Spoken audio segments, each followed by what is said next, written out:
Quick revision हम देख रहे हैं पार्ट 4 जो आपका ये 4 पार्ट का जो 4 मॉड्यूल आपका है सिलेबस में semester 6 75-25 pattern Mumbai university LLB exams के जो आपके सिलेबस है आपके करिकुलम में लॉ ऑफ टैक्सेशन। ये नया सब्जेक्ट अभी जो सेमेस्टर 6 में आया है। पहले सब्जेक्ट जो है सेकेंड ईयर में हुआ करता था और अब ये 75-25 पैटर्न में ये थर्ड ईयर में जो आपके फाइनल ईयर के फाइनल सेमेस्टर में कंपलसरी सब्जेक्ट है।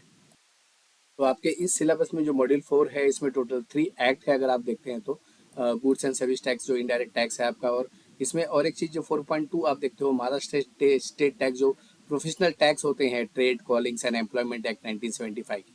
तो इसमें टोटल 30 सेक्शंस है अगर हम देखते हैं तो।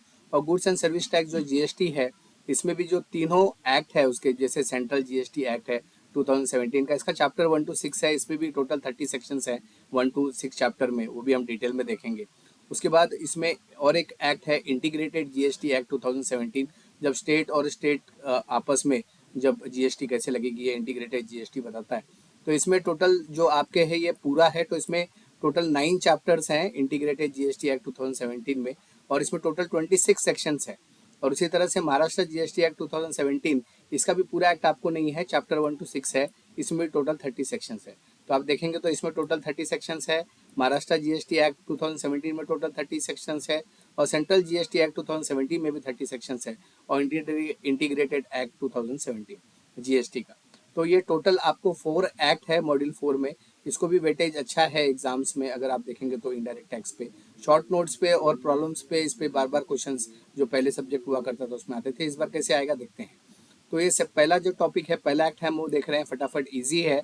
अगर आप इसको 30 सेक्शंस को देखेंगे स्टेप बाय स्टेप, तो सेंट्रल गुड्स एंड जो सर्विस टैक्स है जिसको आप CGST बोलते हैं एक्ट 2017। तो CGST एक्ट जो है ये गवर्न करता है taxation of supply of goods and services with in a single state. तो एक सिंगल स्टेट में जो मतलब एक सिंगल कंट्री में चैप्टर 1 to 6 डील करता है on the basis of GST law. तो इसका जो पहले जो डिवाइडेड है चैप्टर 1 में वो सेक्शन 1 और 2 है इसमें। तो जो 1 और 2 में सबसे पहले जो सेक्शन 1 वो नेम एंड एप्लीकेशन बताता है कि called the central goods and service tax act 2017, जिसको आप CGST बोलते हैं। और ये अप्लाई कहाँ होता है कि it is apply to whole of India except Jammu and Kashmir, later it was included there also.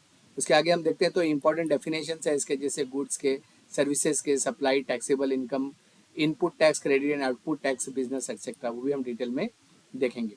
तो उसके बाद अगर आप देखते हैं तो इसके प्रिलिमिनरी में अगर हमने द नेम ऑलरेडी देखा है कि the law is called central goods and service tax act 2017। Application इसका जो है it applies to the entire country, और initially it was not applied to Jammu and Kashmir, जैसे आपको पता है कि बाद में ये पूरा एक्सटेंडेड वहाँ भी होगा, जम्मू कश्मीर में ये लागू हो गया। इसके इंपॉर्टेंट डेफिनेशन हम देखते हैं तो ये इंपॉर्टेंट डेफिनेशन है जो 2 मार्क्स के लिए आपको आ सकते हैं। कि गुड्स, जैसे कि गुड्स मतलब क्या, things we can touch, move and use like pen and mobile is called as goods. उसी तरह सर्विसेज है, इसके डेफिनेशन है things we pray for but cannot touch, जैसे लाइक हेयर कट हो गया या ट्यूशन हो गए, ये थिंग्स वी पे, जिसको हम पे करते हैं सर्विसेज के लिए, कि ठीक है एक सेवा जो अपने को मिलती है उसके लिए जिस सेवा कर बोलते हैं इसको, तो सर्विसेज टैक्स इसमें। Supply, supply means selling, exchanging, giving on rent और ट्रांसफॉर्मिंग गुड्स और सर्विसेज। टैक्सेबल पर्सन आपने ऑलरेडी देखा है कि person who must pay GST is called as taxable person. Input tax credit ITC, इसके पहले भी आया है एग्जाम्स में, ये पहली बार आपको नया टैक्सेशन सब्जेक्ट है फाइनल ईयर में, तो इसको फेवरेट क्वेश्चन आप मान के चल सकते हैं कि input tax credit is credit for GST paid on the purchases. Output tax जो है कि GST collected when goods and services are sold, business any activity done to earn the money. तो ये जो इंपॉर्टेंट कुछ डेफिनेशंस है वो हम लोग ने सेंट्रल GST जो एक्ट है 2017 का। उसके बाद चैप्टर 2 पे हम मूव करते हैं जो कि एडमिनिस्ट्रेशन ऑफ द एक्ट है। तो एडमिनिस्ट्रेशन जो है सेक्शन 3 to 6 में दिया हुआ है। एडमिनिस्ट्रेशन मीन्स यहाँ पे ऑफिसर्स आते हैं जो जो इसके सेल टैक्स के ऑफिसर्स होंगे वो कौन होंगे, तो GST के जो ऑफिसर्स होंगे कौन होंगे। तो ये सारे जो डिटेल्स है ये जो चैप्टर 2 में सेक्शन 3 to 6 में इसके प्रोविजन दिए, the provision is given under chapter 3 to 6। तो for example detail about the appointment of power of GST officers. Then officers include who? Commissioner, Joint Commissioner, Assistant Commissioner, etc. And the power to conduct inspection, issue notices and pass order. So all these things is generally 3 to 6 makes the provision for that. For example, section 3, it says the officers under this act, who will be the officer under this act? The government will appoint officers to carry out the duties under this act. This act, this provision says कि वो जो government जो है कि यहाँ पे officers appoint करेगी, जो ड्यूटीज करेगी ये, तो this officers include who, this are the hierarchy, if you say कि these are the hierarchies of the officers. For example, there is a principal, chief commissioner of principal, director general of central tax. तो there is a principal, chief commissioner जो बोलते हैं hierarchy में सबसे ऊपर, जिसको principal director बोलते हैं. उसके नीचे फिर आता है चीफ कमिश्नर ऑफ और the directory general, director general, DG जिसको आप बोलते हैं, चीफ कमिश्नर ऑफ जो है जीएसटी. उसके बाद principal commissioner of principal additional directors general, commissioner और additional director general, additional commissioner और एडिशनल डायरेक्टर, जॉइंट कमिश्नर और जॉइंट डायरेक्टर, डिप्यूटी कमिश्नर और डिप्यूटी डायरेक्टर, और असिस्टेंट कमिश्नर और असिस्टेंट डायरेक्टर. तो this are the officer generally the government will appoint as officer to carry out the duties under this act. तो section 3 make the provision of appointing the officer. Section 1 जैसे हमने देखा कि name वगैरह बताता है, section 2 definition बताता है, सेक्शन 3 में ऑफिसर्स को अपॉइंट किया जाता है. तो any other officers are also included under the this officers. इसमें एक चीज और आज आपको ध्यान में रखनी है कि officers already appointed under the, जो इसके पहले सेंट्रल एक्साइज एक्ट हुआ करता था 94 के, will be treated as officers under this act. तो ऑटोमेटिकली उनको ऑफिसर इस एक्ट में वो ट्रीट करेंगे. अभी इनकी अपॉइंटमेंट कैसे होगी, जैसे ऑफिसर्स तो कौन कौन होंगे वो बता दिए. Now who will be the officers, that is also given under chapter 2. That's who will, how the appointment will be done. So there is a board, that is Central Board of Indirect Taxes. The board can appoint more officers if required. उसी तरह से board can allow senior officers mentioned in section 3 to appoint junior officers. में senior officer, junior officer appoint कर सकते हैं below assistant commissioner rank for administration. So this is also the provision given कि how the appointment will be done. Now what will be the power of the officers is given under section 5 of this Central GST Act. So what will be the power, officers के power generally क्या होते हैं, उनकी perform duty क्या करेंगे as per the rules. ये generally जो board होती है, central board of indirect taxes, वो जनरली रूल्स बनाती है, उस रूल्स के हिसाब से उनको पावर दी जाती है, उनकी ड्यूटीज उनको असाइन की जाती है. And the senior officer can also do the work of a junior officer under him. तो sometimes if the junior is not there, the junior officer is to be done, और in the circumstances arises where the senior officer has to do the work of junior also. दूसरी तरह से commissioner can give his power to a junior officer under certain conditions.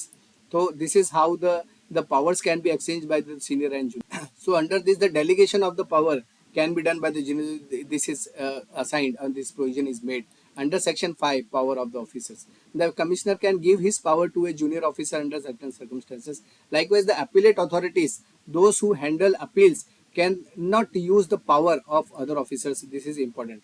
Here what they say कि appellate authority जो होंगे इसमें, those who handle appeals cannot use the power of other officers. या junior या senior के officer वो use नहीं कर पाएंगे appellate authority. Otherwise both the senior and junior can use each other's power as per this section and the provision of the section 5 of the CGST Act. Other provision which is there given in the section 6 regarding the state, union, territory officers और the proper officer जिसको बोलते हैं. तो officers from state GST जो होते हैं और union territory के जो जीएसटी के होते हैं can also act as a proper officers under the act if approved by the government. For example, if such an officer passes an order under this act, he must also pass a similar order under the state or union territory GST law and inform the concerned officer. If the state, union, territory officers has already started a case, then the central GST officer cannot start another case on the same issue. This is what the administration हम chapter कर रहे हैं. तो administration में आपका section 3 हमने देखा है, जाके ऑफिसर कौन कौन होंगे बताया है. सेक्शन 4 में ये बताया है कि इनकी ड्यूटीज क्या होगी, कौन इनको ड्यूटी असाइन करेंगे, इनकी अपॉइंटमेंट कैसी होगी.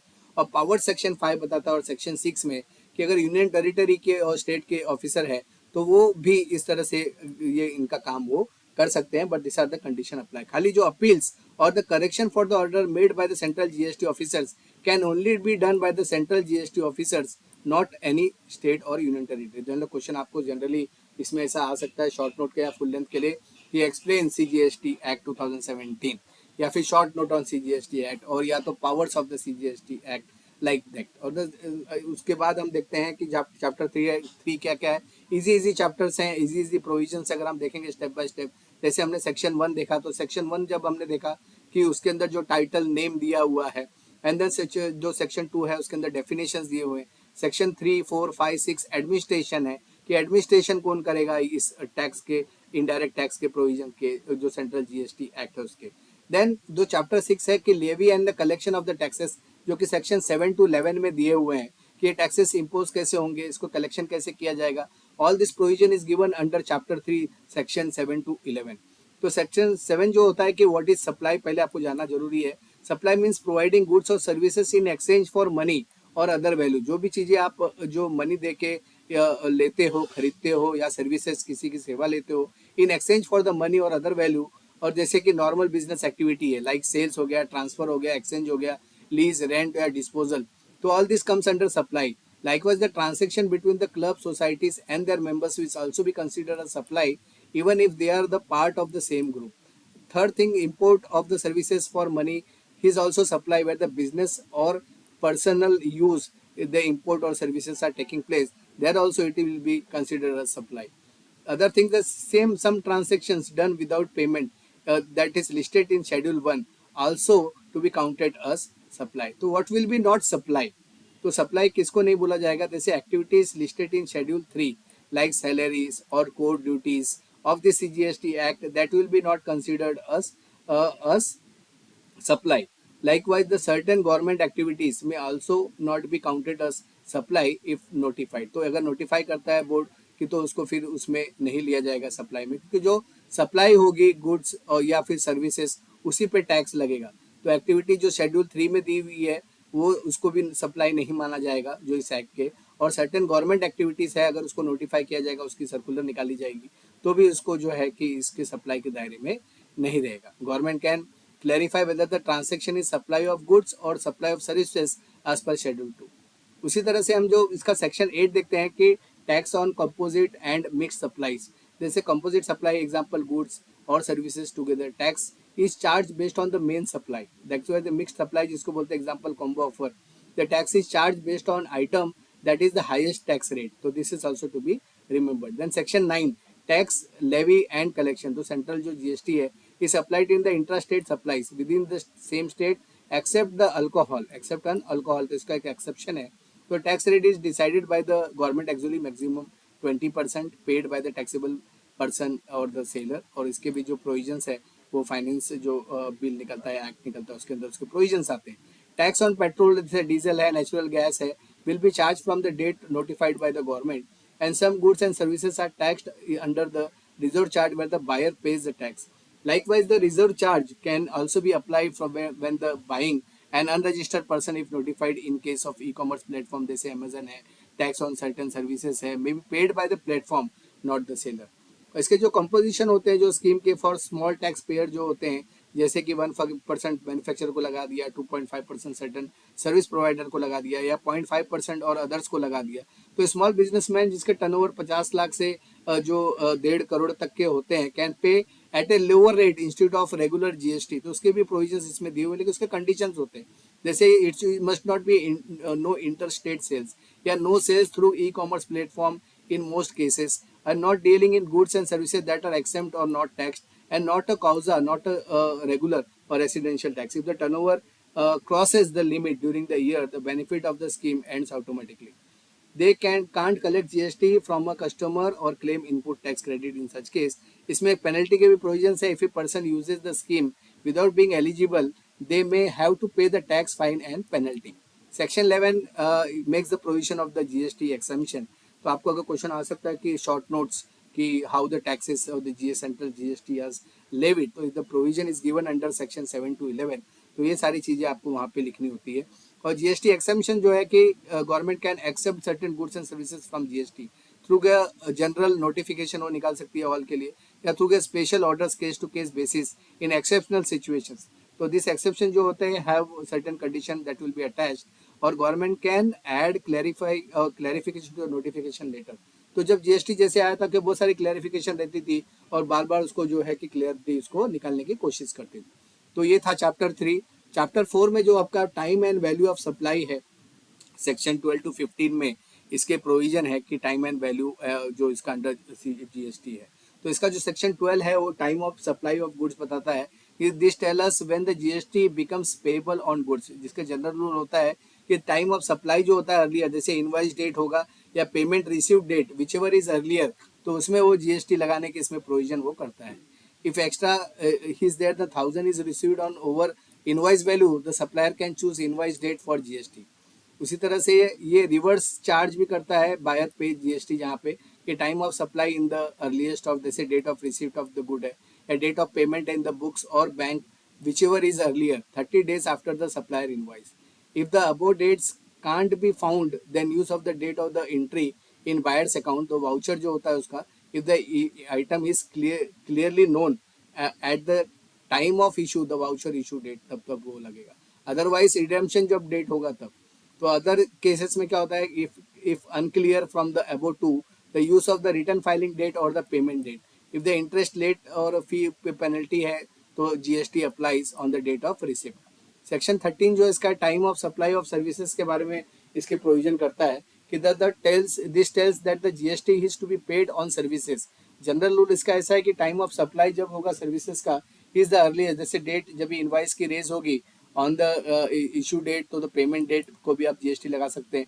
इफ इनवाइस नॉट इशू अगर on the time of service date और the payment date, if both don't apply, the date of the recipient received or the record of the services on that day, the GST is to be paid. और excess of rupees 1000 received अगर है तो supply can choose the invoice date for the GST. इसमें भी reverse charge की provision है, जैसे use the earliest of जैसे डेट ऑफ पेमेंट है इफ इन बुक्स और bank whichever is earlier 60 days after the supplier's invoice.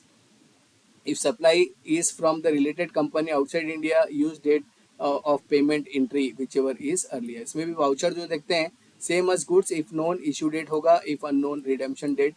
Others it can't be undetermined, use return date और tax date for the interest penalty late fee use of receipt. जो आपको questions आते हैं उसमें 20-25 point बहुत सारे points हम लोग डिस्कस करते हैं, जो आपको अच्छे से याद रहे वो आपको एग्जाम में लिखना होता है. अच्छे सेक्शंस आप लिखते तो मार्क्स मिलते हैं, रिलेवेंट आंसर आपको लिखने हैं.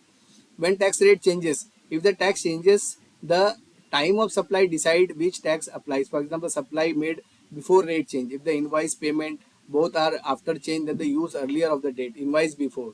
तो ये जो invoice का जो और payment के options जो है, तो general की when tax are charged और when it is जो redeemed, ये सारे provisions इसमें दिए हुए हैं. वैल्यू ऑफ टैक्सेबल सप्लाई अगर हम देखते हैं कि इसके रूल जनरली है कि value is equal to actual price paid transaction value है.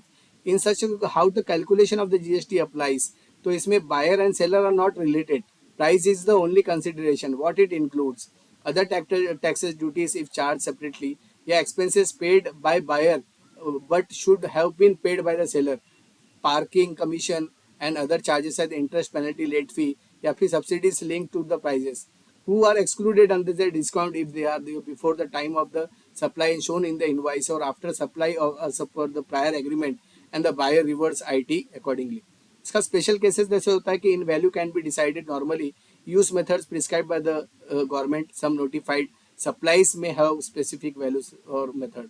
इसमें जो रिलेटेड पर्सन है, who are the related person, इसमें जैसे एम्प्लॉय हो गया, पार्टनर हो गए, डायरेक्टर कंपनी हो गए, तो ये जो प्रोविजन इसके अंदर दिए हुए हैं कि किस तरह से वो टैक्स लगेगा. ज़्यादा इंपॉर्टेंट वो चैप्टर, इसको एग्जाम पॉइंट ऑफ व्यू आप ले भी सकते हैं, शॉर्ट नोट भी आ सकता है उसके ऊपर. और input tax credit, this is one of the question they are asking again and again, previously they have asked even it was in second year. तो सेक्शन 16 to 21 में इनपुट टैक्स क्रेडिट के provisions है कि who can claim input tax credit. First of all the registered person जो होता है can claim the credit of GST paid on purchase of goods और services used for the business. Condition to claim input tax credit is must have a valid tax invoice or debit note. Supplier must also you upload the invoice details in the GST return. तो GST return जो होता है GST TR1 है, and it must be reflected in the receipt of the GST 2B. जैसे goods or service must be received even if sent a third party on your directions or the considered received. तो इस तरह से इसके provisions इसमें दिए हुए हैं. जैसे टैक्स ऑन सप्लाई है, must be paid to the government, must have filed GST 3B जो रिटर्न है. If the payment is not made to the supplier within 180 days, the input tax credit will be reversed with interest. You can reclaim after payment is made. तो जो input tax credit जो है इसका is not allowed in certain cases. तो ये सबसे पहले आपको देखना है कि कंडीशन क्या है जो इनपुट टैक्स क्रेडिट का. जैसे टैक्स इनवाइस और डेबिट नोट होना चाहिए, supplier must upload the invoice detail, और उसके बाद गुड्स और सर्विस मस्ट बी रिसीव्ड, और उसके बाद पेड टू द गवर्नमेंट जो है कि टैक्स ऑन द सप्लाई, और must have filed GST return जो है 3B रिटर्न वो फाइल करना जरूरी है, और payment is made to the supplier within 180 days, ये जरूरी है। अगर इनपुट टैक्स क्रेडिट अगर लेना है तो रिवर्स हो जाता है with interest, and you can reclaim, one can reclaim this input tax credit once the payment is made. उसी तरह से इनपुट टैक्स क्रेडिट जो है अलाउड नहीं है, कब नहीं अलाउड है, if depreciation is claimed GST part of capital goods in income tax, या if claimed after 30th November of the following financial year of filing annual return whichever is earlier। Section 17 दो है कि अपॉर्चुनियमेंट and blocked credit इसको बोलते हैं। तो if good service are used for both, मतलब business और पर्सनल यूज के लिए कर रहे हैं तो input tax credit allowed only for business part, and taxable और एक्सेप्ट सप्लाई है तो input tax credit allowed only for the taxable part. और ब्लॉक्ड जो है इसमें input tax credit no credit on certain thing, जैसे पर्सनल व्हीकल है और 13 सीटर और लेस के लिए तो use for transport business and driving schools, तो इसमें नहीं लगता है। उसी तरह से वेसल्स एंड एयरक्राफ्ट है तो except when used for passenger goods transport और ट्रेनिंग, या इंश्योरेंस या रिपेयर है for above unless they are those business, या फूड कैटरिंग है, ब्यूटी है, हेल्थ क्लब है, यहाँ पे भी जो इनपुट टैक्स क्रेडिट ब्लॉक कर दिया था, नो क्रेडिट आपको इसमें नहीं मिलती है। या travel benefit for the employ है अनलेस लीगली रिक्वायर्ड, यहाँ पे भी इनपुट टैक्स क्रेडिट नहीं मिलता।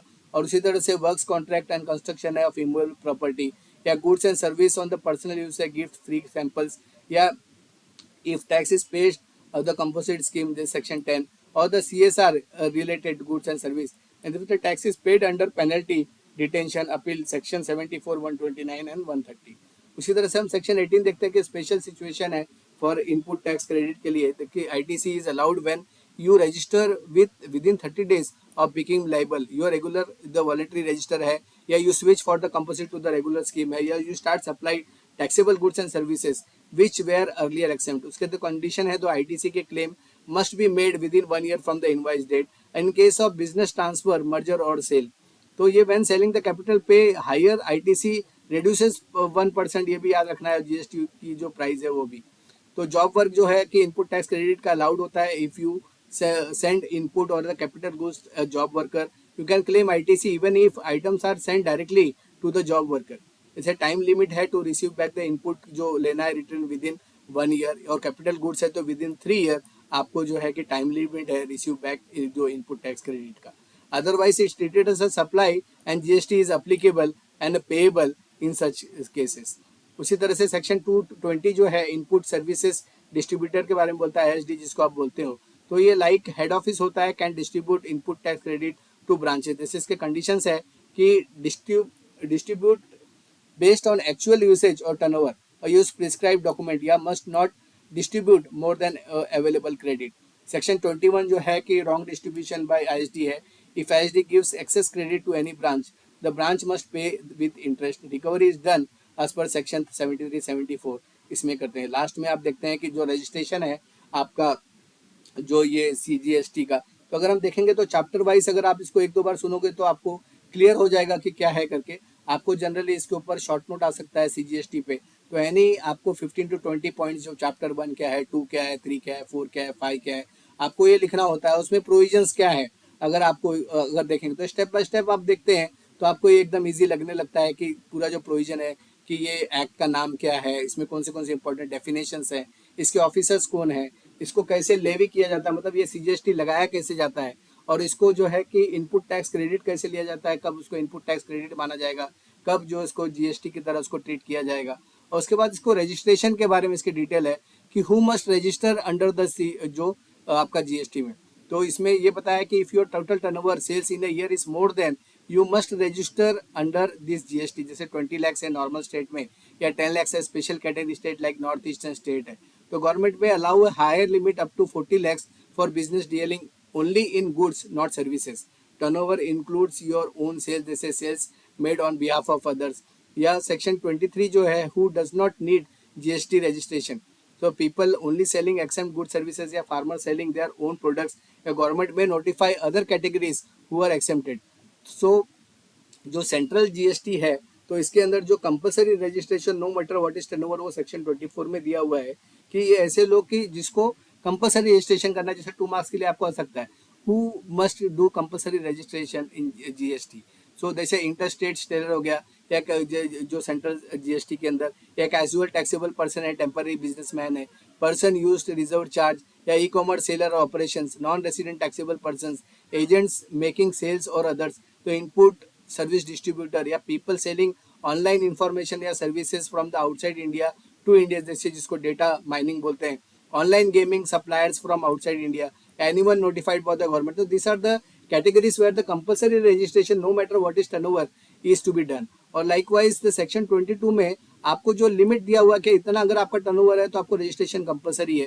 23 में who does not need to be registered, तो पहले ये बताता है कि रजिस्ट्रेशन किसको करना है, उसके बाद किसको नहीं करना है। जैसे करना किसको नहीं है, फार्मर को selling their own product they need not register for GST, या people only selling exempt goods and services they do not register। the government notify other categories who are exempt। उसी तरह से कंपलसरी किसको है वो 24 में दिया हुआ है। 25 ये बताता है section 25 how to register under GST. So इसमें ये बताता है कि apply within 30 days of becoming a liable, या casual non resident person apply at least 5 days before starting the business, या business in special economic zone है SEZ जिसको आप बोलते हो कि need a separate registration, you can have a multiple registration in the same state for different business locations. Pan and Aadhaar आपको देना होता है और alternate required. Voluntary registration is allowed, if you don't register the officer can register for you. और इसमें जो UN bodies है या फॉरेन एम्बेसीज है, get a unique identification number जिसको आप यूएन नंबर बोलते हैं फॉर रिफंड्स। तो this are how to register, उसका जो प्रोसेस है ये बताता है कि 30 डेज में आप करिए, कैजुअल नॉन रेसिडेंट पर्सन है आप बताइए, apply at least 5 days before starting a business, और उसके बाद SEZ के बारे में या सेपरेट रजिस्ट्रेशन के बारे में आपको पैन आधार देना होता है। तो ये सारे detail how to register section 25 में दिया हुआ है। 26 जो इस एक्ट का है आपका सेंट्रल जीएसटी का, तो ये डीम्ड रजिस्ट्रेशन बोलता है, if you are registered under state GST, बोलता है कि अगर स्टेट जीएसटी में आप रजिस्टर्ड है, it's not valid under central GST unless it is rejected with in a time. तो उसी तरह से ये स्पेशल केस में बोलता है कि casual and non resident tax payer के लिए registration is valid for 90 days, can be extended once. तो ये कैजुअल एंड नॉन रेसिडेंट के लिए स्पेशल प्रोविजन है। And must pay advance tax ऐसे लोगों को equal to estimate GST liability, this advance goes into the cash ledger for use. उसी तरह से सेक्शन 28 में अमेंडमेंट ऑफ द रजिस्ट्रेशन का पावर दिया है कि inform GST department about any change, अगर कुछ भी चेंज होता है बिजनेस नेम या एड्रेस, तो वो अमेंडमेंट जो भी हो रहा है रजिस्ट्रेशन के आपके डेटा में, तो सेक्शन 28 में उसको जीएसटी डिपार्टमेंट में कि जिसका भी वो रजिस्ट्रेशन है बिजनेस या सर्विस है, तो उसको वो इन्फॉर्म करना जरूरी है अंडर सेक्शन 28। और ऑफिसर्स में अप्रूव और reject changes after giving a chance to explain, तो ये भी इंपॉर्टेंट है। उसी तरह से सेक्शन 29 यहाँ पे कैंसिलेशन और सस्पेंशन ऑफ रजिस्ट्रेशन, जो आपका जीएसटी का सर्टिफिकेट है, तो जीएसटी का जो नंबर है आपका कि बिजनेस इज क्लोज्ड या ट्रांसफर्ड और मर्ज, तो हु कैन कैंसल, ये इसके प्रोविजन 29 में देता है। और you no longer need a registration voluntary और बाय लॉ, और you have filed a return for a prescribe period, और you haven't started a business after voluntary registration और registration obtained by fraud, in such cases cancellation of or registration of GST happens। और during cancellation registration can be suspended, ये याद रखना है। और you must pay GST on, ये इसमें कि आपको पे करना होता है। goods in stock और the cancellation date है reverse ITC on them, on capital goods है the based on the depreciation of current value। Section 30 जो है कि रिवोक कर सकता है कैंसिलेशन किसको, अथॉरिटी है। If you register was cancelled by the officer, you can apply for revoke restoring, आपका रजिस्ट्रेशन को रजिस्टर करने के लिए आप अप्लाई कर सकते हो। और officer must give you a chance to explain if the plans और reject your request, the principal of natural justice यहाँ पे फॉलो करता है होता है। So revocation under SGST UTGST is valid under CGST 2। So this is how the total 1 to 30 sections of this CGST we have seen. इसके ऊपर जो है कि आपको 15 से 20 पूरे एक्ट के ऊपर आपको पॉइंट कम से कम 20-25 पॉइंट आपको आने चाहिए। चैप्टर में क्या क्या प्रोविजंस है वो आपको आने चाहिए। तो टोटल ये 1 to 30 सेक्शंस में क्या क्या जो मेन प्रोविजंस है वो एक दो बार आप सुनेंगे तो आपको याद हो जाएगा। जो सेक्शन अभी जो दूसरा जो एक्ट है आपको integrated goods and service tax IGST act 2017, जैसे कि आप सबको पता है कि ये पार्ट है एक्चुअली जीएसटी का ही। अपने इंडिया में जो है कि स्टेट में से आपको जो गुड्स या सर्विसेज ट्रांसफर होती है या सेंट्रल गवर्नमेंट से स्टेट को होती है, और तीसरा स्टेट के अंदर ही होती है। तो एक स्टेट से जब दूसरे स्टेट में जो होती है इंटर स्टेट सप्लाई जिसको आप सर्विसेज बोलते हो, या इंट्रा जो अंदर ही होता है, या इंटर जो एक स्टेट से दूसरे स्टेट में होती है, कि जैसे कि आप सबको पता है कि ये जो जीएसटी है ये 1 जुलाई 2017 से अप्लाई हुआ है। तो mainly deals with the interstate supply of the goods and services. This means when the goods और the services move from one state to another state the IGST is applied. और example अगर import होता है export होता है तो IGST is applicable from state to state basis. Unlike जैसे CGST जो सेंट्रल जीएसटी है एंड एसजीएसटी जिसको स्टेट जीएसटी बोलते हैं which are used for the intra state transaction with in the same state. IGST जो होता है use for the transaction between two different state. जैसे पंजाब का अगर महाराष्ट्र से हो गया या महाराष्ट्र का गुजरात से कुछ सर्विसेज से गुड ट्रांसफर हो गए तो आईजीएसटी का रूल अप्लाई होता है. इसका ऑब्जेक्टिव ये है आईजीएसटी एक्ट का, the main aim of IGST act to bring the uniform taxation across, जो one India one tax policy है कि across India for the inter state trade. It helps in the reducing the complexity of the old tax system and avoids double taxation. अगर आप देखेंगे तो इसमें the act support the good that is one nation one tax वाला. इसका जो basic concept है IGST का, levied and collected by the central government. Actually the collection of IGST is later shared within state where the goods or the services are consumed. The rate of IGST is equal to CGST plus SGST. ऐसे example हम देखते हैं, goods moves from Maharashtra to Gujarat, IGST is levied by the centre. इसको levy कौन करेगा? Centre ही करेगा IGST. And then shared between the both the state, तो बोथ द स्टेट को वो शेयर करती है. तो इसका चैप्टर वाइज उसका हम डिटेल अगर देखते हैं तो इसमें टोटल 9 चैप्टर्स हैं आपके आईजीसीएसटी के एक्ट में और टोटल 25 सेक्शंस है इसमें दो इंटर यूज वाले प्रोविजन में. तो इसका जो पहला चैप्टर है प्रीलिमिनरी 1 है सेक्शन 1-2, ये डिफाइन करता है टर्म्स लाइक इंटरस्टेट सप्लाई क्या है, इंपोर्ट एक्सपोर्ट जीरो रिलेटेड ऐसा. और ये एक्ट ये भी बताता है कि ऑल इंडिया को अप्लाई होता है, यूनियन टेरिटरी को भी. और इसमें जो इंपॉर्टेंट टर्मिनोलॉजी है वो है इंटीग्रेटेड टैक्स या intermediary, non taxable online receipt. तो इसको हम 1 to 1 1 by 1 देखते हैं. और जो जैसे चैप्टर 2 है इसमें भी एडमिनिस्ट्रेशन की तरह बात करता है. जैसे हमने सीजीएसटी में देखा हुआ है कि वेरियस ऑफिसर्स हैं उनकी अपॉइंटमेंट कैसी होगी, और जो जूनियर है वो सीनियर का काम कर सकता है, सीनियर जूनियर का काम कर सकता है. खाली जो अपीलेट अथॉरिटी है जिसके पास अपील है वो दूसरे से काम नहीं करवा सकता है, दूसरे के काम पावर नहीं ले सकता. उसी तरह से चैप्टर 3 जैसे हमने levy of collection of tax देखा है सीजीएसटी में, यहाँ पे भी सेम वैसे ही प्रोविजन है. IGST is charge on interstate supply, import और export supply to the special economic zone. Tax is collected either by the supplier or under reserve charge mechanism है, buyer है या pays the taxes. E-commerce platform है या government में give exemption through notifications. उसी तरह से इसका जो चैप्टर 4 है वो नेचर ऑफ सप्लाई बताता है सेक्शन 7 to 9 कि helps to decide if the supply interstate और द इंट्रास्टेट. तो यहाँ पे वो बताने की कोशिश करता था. एग्जांपल मुंबई टू पुणे है तो इंट्रास्टेट बोलेंगे, या दिल्ली टू कलकत्ता है तो इंटरस्टेट बोलेंगे, या फिर supplier in a territorial water are link to the nearest coastal state. जैसे अगर कोंकण बेल्ट में हो रहा है तो महाराष्ट्र का उसको पकड़ेंगे. तो उसी तरह से ये जो चैप्टर 4 है ये दो आईजीएसटी का, वो नेचर ऑफ सप्लाई कैसे होगा वो और किस कैसे उस पर जीएसटी लगेगी और किस स्टेट को लगेगी वो उसमें वो प्रोविजन वो करता है. उसी तरह से चैप्टर 5 जो है ये place of supply section 10 to 14A में इसके प्रोविजन है कि very important to determine where the supply happened so tax can be properly apply for goods. जैसे देखेंगे the place of supply where goods are delivered, या services से depend on the types of services, recipient location etcetera. Also covers the online services जैसे gaming है या service from abroad है.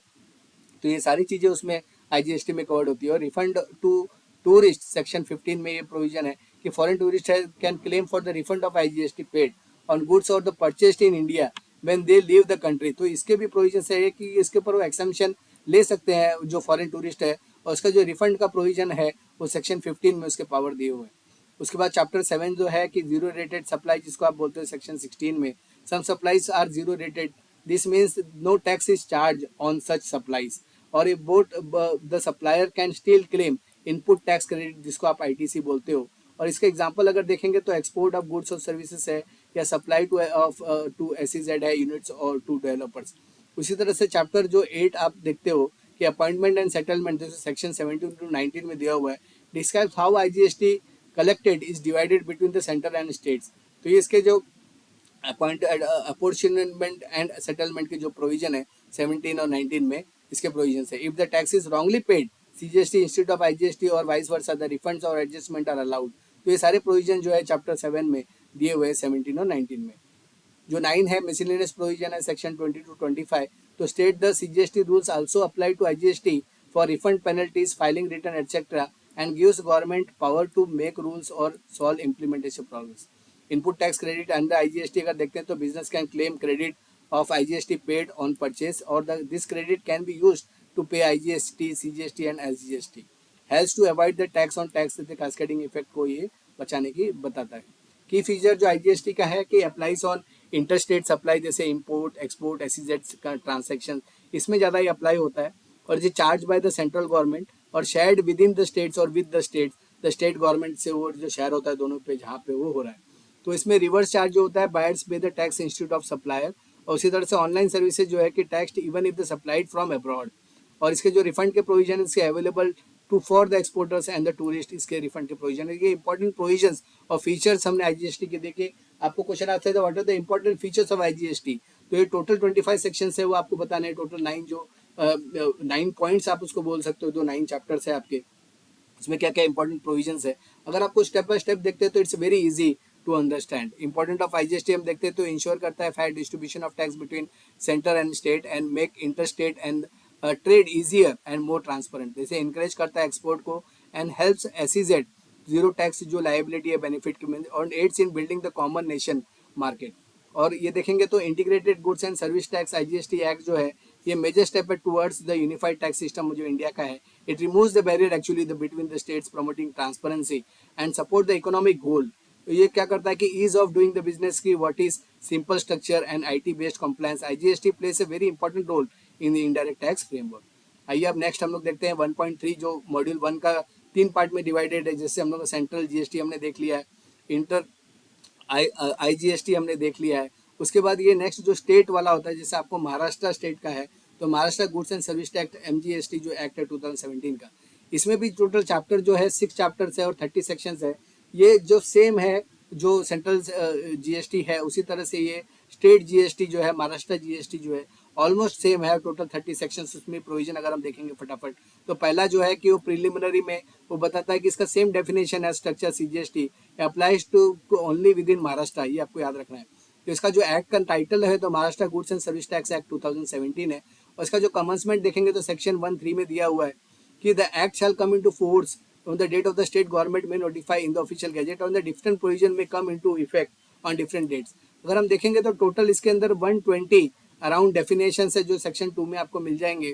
तो इसमें जो इंपॉर्टेंट डेफिनेशन जैसे actionable claim as per the transfer of property act 1882 actionable claim होता है। एड्रेस ऑफ डिलीवरी है तो address shown on the invoice of the delivery of the good services. Agent कौन होंगे अगर डेफिनेशन आएगा, ए पर्सन हु सेल्स और buys the good services on behalf of someone else. Who will be aggregate turnover? तो aggregate turnover the total value of the supplies made across India including taxes। Agriculturist कौन है, individual HUF. Cultivating land जिनके पास है through own और the hired labour तो उनको agriculturist बोला जाएगा अंडर महाराष्ट्र जीएसटी एक्ट। उसी तरह से अपीलेट अथॉरिटी कौन होंगे तो authority to handle the tax appeals will be called as the appellate authority. Assessment का मतलब क्या है, the process of determining tax liability. Audit का मतलब क्या कि the official inspection of accounts and tax compliance. So this way you can write और explain the questions if they ask and try to give 1 or 2 example so that if it all comes for 2 marks then you can answer and get the easily marks। Authorized bank कौन होंगे, bank authorized to collect GST। Who will be business, what will business, business include trade, profession, services, other economic activities। So what will be capital good, जैसे business related to assets capitalized and the accounts। composite supply किसको बोलेंगे, bundling of supply good services and good insurance। उसी तरह से जो continuous supply जैसे ongoing supply है under the contract subscription services. Council किसको बोलेंगे जीएसटी में, council under article 279A of the constitution जिसने पावर दिया है स्टेट गवर्नमेंट को टू कलेक्ट टैक्स। काउंसिल कौन है कि सीजीएसटी काउंसिल अंडर जैसे 279 में देखा है। और डीम एक्सपोर्टर कौन होंगे, इसमें the supply treated exports through the goods stay in India. Voucher जैसे prepaid instrument redeemed against the goods and services या work contract involving construction and transfer of goods. Likewise, total around 120 definition is given under CGST and the words and the definition to the present CGST or IGST or UTGST Compensation Act will be have the same meaning within this।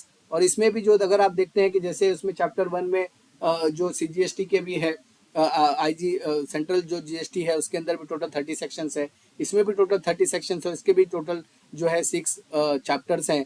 और 6 chapters में भी इसके provision same करते हैं, खाली state level के officer होंगे, state level का एडमिनिस्ट्रेशन होगा, अपॉइंटमेंट भी जो इसका एडमिनिस्ट्रेशन जो चैप्टर जो 2 है वो सेंट्रल की तरह इसमें भी स्टेट में भी 3 to 6 में इसके प्रोविजन है। यहाँ पे अपॉइंटमेंट ऑफ द ऑफिसर तो महाराष्ट्र गवर्नमेंट, वहाँ पे सेंट्रल गवर्नमेंट अपॉइंट करती है, यहाँ पे महाराष्ट्र गवर्नमेंट करेगी क्योंकि महाराष्ट्र का स्टेट का है। सिमिलर स्ट्रक्चर रहा है सीजीएसटी की तरह। उसी तरह से यहाँ पे कमिश्नर्स होते हैं, various special commissioner, additional commissioner, joint commissioner, deputy commissioner, जो कि ये लेवी टैक्स का जो ऑफिस एडमिनिस्ट्रेशन का काम करेंगे सीजीएसटी का। और यहाँ पे एक चीज याद रखने की, officer appointed under the Maharashtra जो वैट था, तो वैट के अंदर जो ऑफिसर थे वो ऑटोमेटिकली कि ये जो जीएसटी के ऑफिसर में वो कन्वर्ट हो जाएंगे, ऐसा ये प्रोविजन करता है। सेक्शन 3 जैसे अपॉइंटमेंट ऑफ द ऑफिसर है, जैसे कि the government can appoint any person if the officer of the act can beyond be those listed in section 3। इसका जो jurisdiction है उसके बारे में बताते हैं। Commissioner has the power throughout the entire state में इसका jurisdiction, और स्पेशल एंड एडिशनल कमिश्नर में also have the state wide power और power over the specific local और area as per the directions given by the state and central government. The other officers will work under the judicial defined by the commissioner through the orders. Power क्या होगा, जैसे वहाँ पे power दिया हुआ है central में, वैसे स्टेट में भी all duties of the use of the power as per the commissioner instruction है। सीनियर यहाँ पे भी जो ड्यूटी कर सकता है जूनियर का, जूनियर जो सीनियर है वो अपनी पावर जो डेलीगेट कर सकता है जूनियर को कि तुम मेरा काम करो। इसमें भी जैसे वहाँ पे अपीलेट अथॉरिटी को जो हैंडल अपील करेगा can not use the power of another, यहाँ पे भी सेम केस है कि appellate authority will not have a power to use of इधर। उसी तरह से क्रॉस जो इसमें एम्पावरमेंट है विद सेंट्रल जीएसटी जो है कि subject to the condition and the notification by the state government based on the GST council से रिकमेंडेशन। तो इसमें क्या होता है कि जो प्रॉपर ऑफिसर्स होते हैं, जैसे देखेंगे तो जीएसटी में officer issues an order, they must be also issue a similar order to the MGST to inform jurisdiction officer. if the proceedings are already started in CGST, they can't be start again in the Maharashtra GST or the same issue. Any appeal or the revision or ratification for MGST order must be made under MGST only, not to the CGST officer. This is to be taken care. और अगर summary इसका देखते हैं कि the act clarify the define the hierarchy of the scope of the officers from earlier tax regime that say breaks are integrated in this, and the system allows the delegation of the power कि अपने जो power बांटने की या power दो junior officer को या junior officer की पावर सीनियर को, कोऑर्डिनेशन जिससे कि अच्छा रहेगी स्टेट एंड सेंट्रल गवर्नमेंट में, उसके प्रोविजन ये वाला जो चैप्टर करता है। और ensure no duplication of action between the CGST and MGST authorities. Chapter जो 3 है levy and collection of taxes का सेक्शन 7 to 11 दिया, वहाँ की तरह ये भी दिस इज एसजीएसटी जो है levied along with the GST for the intrastate supply. Here the example sales within the Mumbai attracts the CGST and SGST. Scope of the supply जो है कि इसमें जो डिफाइन जो करता है सप्लाई को कि सप्लाई क्या होगा, the sale, transfer, barter exchange, licence, lease, rental, disposal और कंसिडरेशन ड्यूरिंग द बिजनेस, या import of the services even if not of the business but with payment, या द फ्री सप्लाई से mention in schedule, example permanent transfer है between the branches, activity defined as the goods. तो schedule 3 भी इसका देखना जरूरी है। Tax on दो कंपोजिट है मिक्स सप्लाई जो है the composite supply so the one item plus other the goods and packing and transport tax as the principal supply. The mix supply जो होता है कि मल्टीपल जैसे आइटम है कि together but not naturally bounded, मतलब बास्केट ऑफ द चॉकलेट है, juice है, स्वीट है, तो tax on the highest rate among them, तो उसमें जो हाईएस्ट जिसके ऊपर जीएसटी रहेगा वो सब पे लग जाएगा, तो इसको मिक्स सप्लाई बोलते हैं।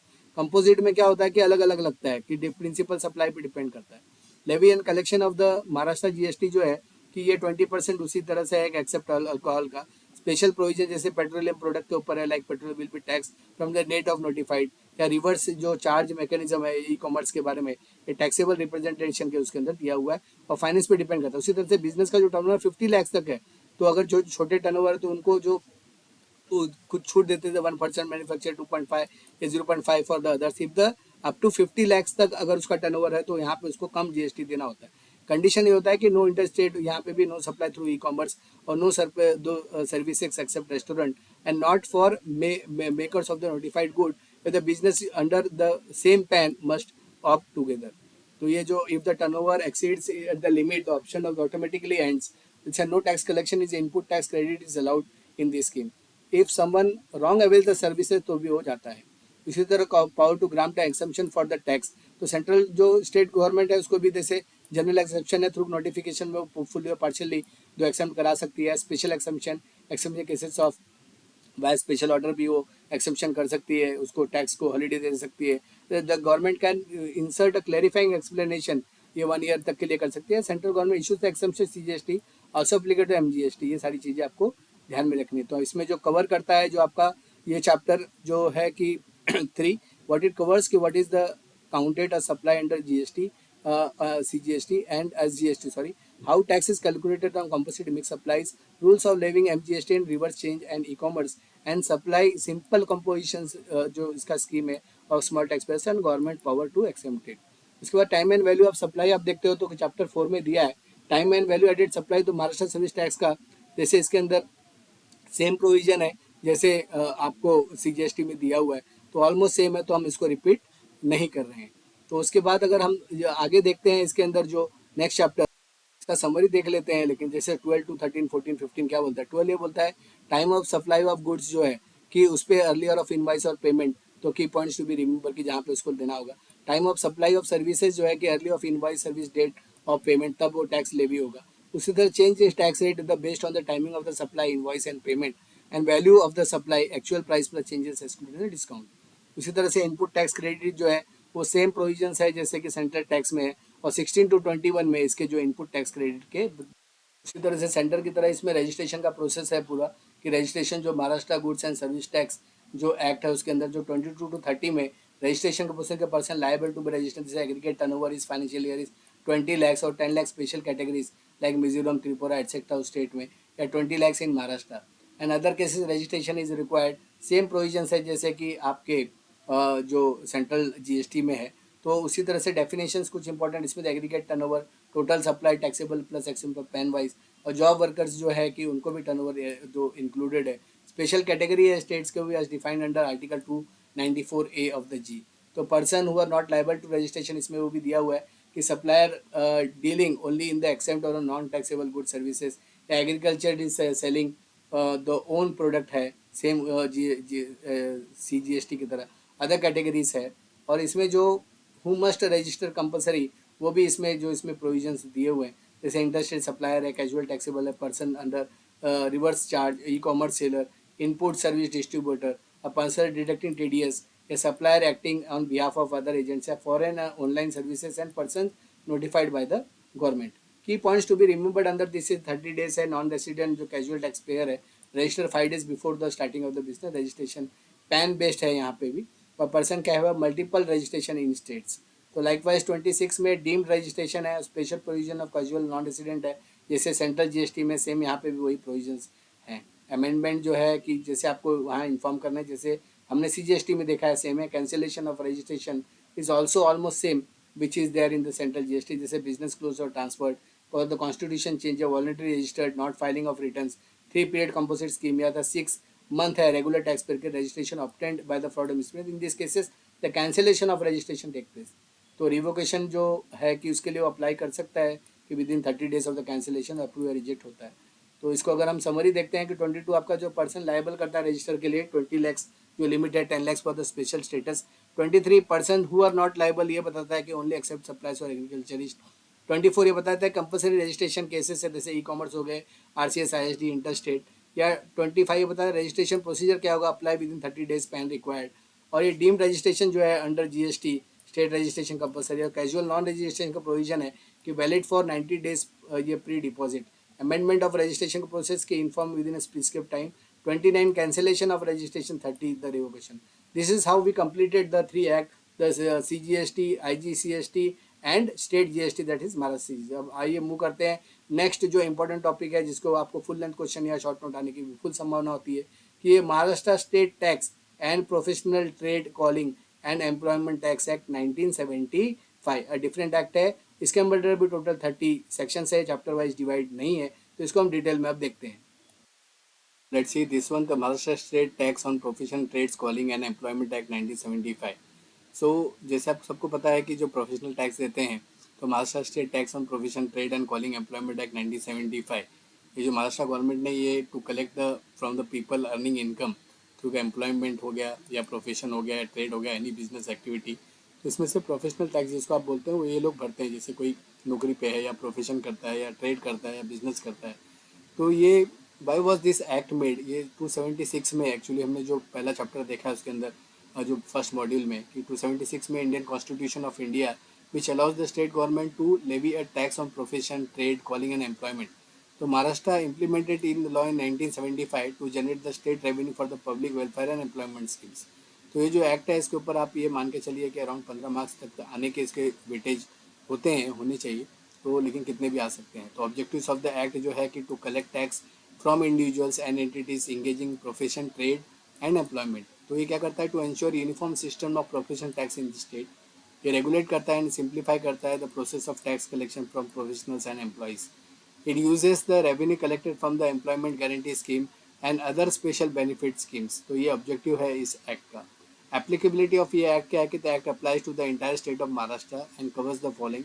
सैलरीड एम्प्लॉय जैसे पब्लिक एंड प्राइवेट सेक्टर है, या प्रोफेशनल्स है like doctors, lawyers, engineers, chartered accountants, या फिर ट्रेडर्स एंड शॉपकीपर्स है, या बिजनेस ओनर्स एंड फ्रीलांसर्स है, कंपनी हो गए जैसे लिमिटेड लाइबिलिटी कंपनी या एचयूएफ हो गई. तो इनको ही एप्लीकेबिलिटी ये एक्ट होती है कि जहाँ पे इनको प्रोफेशनल टैक्स भरना हो, कलेक्ट करना होता है. एक्सेम्पशन कौन कौन है, जैसे आपको क्वेश्चन आ सकता है, who are exempted to pay professional tax. The following are exempted which is given under section 27A.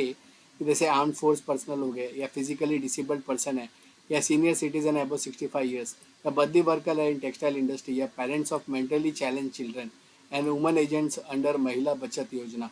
तो this are the people and the category who are exempted to pay professional tax.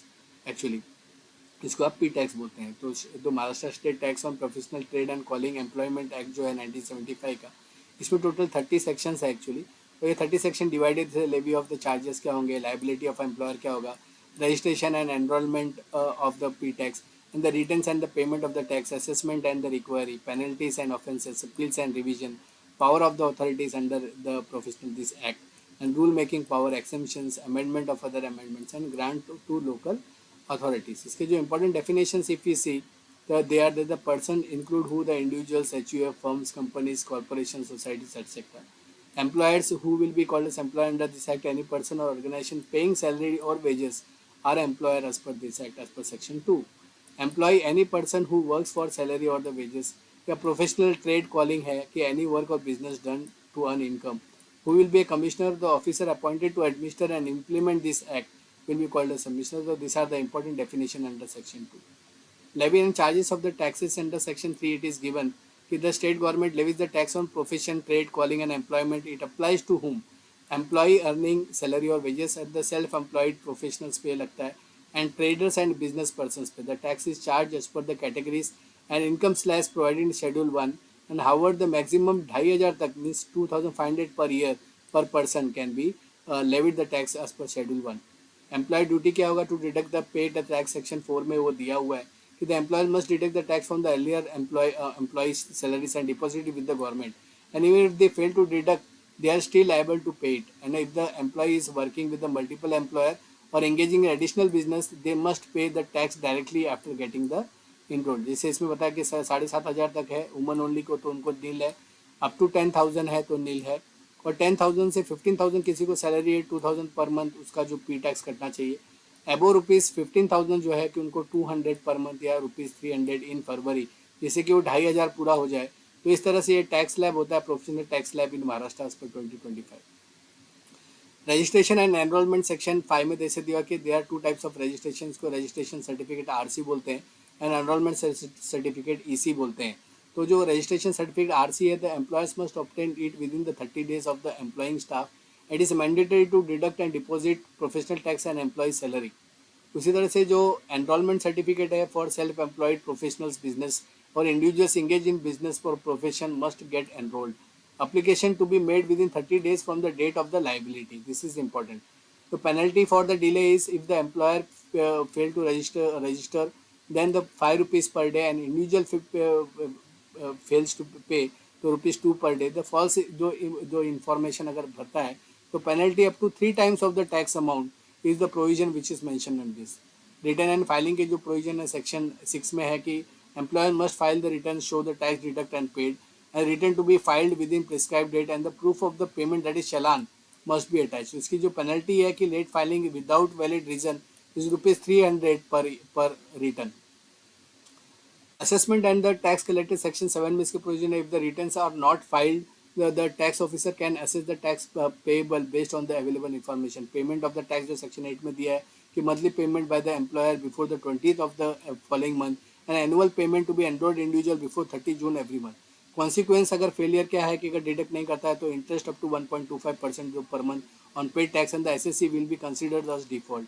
If the tax is paid less than the assess the interest और the differences is to be paid as per this act. उसमें penalty के भी provision है section 10 में कि penalty up to the 10% of the amount due has to be paid, and the reasonable opportunity of hearing is given as per the principal and actually before the imposing the penalty. Special cases है इसके अंदर section 10A में, जैसे liability continues even after the death of the employer, legal representative is liable to pay, the partition of the HUF, members liable to pay, dissolution of firm, the parties liable to pay, and the transfer of the business, the successor are liable to pay. Recovery of the tax under this section 11 and 11A, the tax, interest and penalties can be recovered or as a land revenue. The P-tax officers have a power similar to the revenue officers. Authorities under this act under section 12 में दिया हुआ है कि the government appoints commissioner, additional commissioner, deputy commissioner. Tribunal under the Bombay Sales Tax Act handles the appeals and revision in these cases of the P-tax. तो dispute जो resolution है section 12 में दिया हुआ है, commissioner decide the disputes related to the classification and the scopes. इसका जो appeal and revision है section 13 और 14 में, the appeals is to be filed within the 16 days and at least 25% of the disputed amount must be paid before appeal. इसके जो appellate authority होते हैं कि मे एनहांस, रेड्यूस और cancel the assessment, this is also to be taken care. इसका जो rectification of the mistake है section 15 के हिसाब से, जैसे क्लरिकल और obvious errors can be corrected, renewed, allowed within 3 years. जो सेक्शन 16 है इसका, तो मेंटेनेंस ऑफ अकाउंट को बोलता है. If regular records are not sufficient, the commissioner can ask for the special book to be maintained and can also impose fine also if it is not maintained properly. Special recovery method is the commissioner can ask third party to pay on behalf of the defaulter. Inspection and search, the tax officer can inspect the premises and seize the document if necessary. उसी तरह refund of the excess tax section 19, 19A, 19B में provision है कि refund allowed if the excess tax is paid, या interest at the rate of 6% per annum if refund delayed beyond 90%. Offence and penalties के provision है कि जैसे general penalty है up to 5000, continuing offences है ₹50 day, and companies and officers responsible can be punished. The power to transfer cases section 22 में दिया होता है, commissioner can transfer any case from one office to other. या compounding of offence है section 23 में, the offence can be settled on the payment of amount paid twice the tax. इसी the power of the tax authority section 24 में है कि authorities have the civil court power, जैसे summon भेजना, examine करना, document देखना, ये सब इसमें पावर दिए हुए हैं. Protection of the legal proceedings, जैसा no legal action in the good faith action under this act is to be taken under the officer. Delegation of power का प्रोविजन, इसमें the commissioner can delegate the power to the subordinate. उसी तरह rules and rule making power है, state government को has the power to play the rule making notification. 27 में already हमने देखा हुआ कि एक्सम्पशन कौन कौन है. पी टैक्स जैसे आर्म फोर्स हो गए, फिजिकल डिसेबल, सीनियर सिटीजन, बदली worker, parents material and woman agents. इसके जो फंड्स है of the employment guarantee scheme, जैसे कि tax collected transfer to the employment guarantee fund actually, और government also contribute to the matching amount, the fund is use to job creation and employment scheme. तो ये पैसा जो होता है वो जनरली एम्प्लॉयमेंट गारंटी फंड में यूज़ होता है. तो इस तरह से हमने देखा कि महाराष्ट्र स्टेट टैक्स प्रोफेशन जो है ट्रेड, जो पी टैक्स जनरली कलेक्ट करती है, calling of the employment act 97, उसके इंपॉर्टेंट प्रोविजन देखे हैं. क्रूजल लॉ है स्टेट गवर्नमेंट का to collect the revenue from the income earners, and it ensures the individual entities engaged in the employment of the business contribute to the state development and through a small fixed tax proper registration and timely payment the return filing of the necessary state compliance and the penalty. This is tax plays a important role in Maharashtra. तो इस तरह से देखेंगे student, हमने ये module tax जो 4 है बहुत अच्छे से देख लिया है. तो जीएसटी जो है सेंट्रल जीएसटी, जिसमें 30 सेक्शंस हमने देखे हैं. महाराष्ट्र जीएसटी में 30 सेक्शंस है, ऑलमोस्ट सेम है जो चैप्टर 1 to 6. जो इंटीग्रेटेड जीएसटी हमने देखा है जो स्टेट टू स्टेट वाला, इसमें भी टोटल हमने 25 सेक्शंस और 9 चैप्टर्स देखे हैं. और महाराष्ट्र स्टेट टैक्स में जो प्रोफेशनल टैक्स पी टैक्स देता है वो हमने पूरा देख लिया है. All the best student. इतना याद रखिए कि सब टॉपिक के जितने भी मॉड्यूल्स है उसके 20-25 पॉइंट आपको अच्छे से आने चाहिए, जिससे कि आप अच्छे से लिख सको. और आपको और अच्छा लिखना है तो आप इसको डिटेल में करिए और बहुत अच्छे से पास हो जाइए. All the best to you. स्वस्थ रहिए, मस्त रहिए. जय हिंद, जय भारत.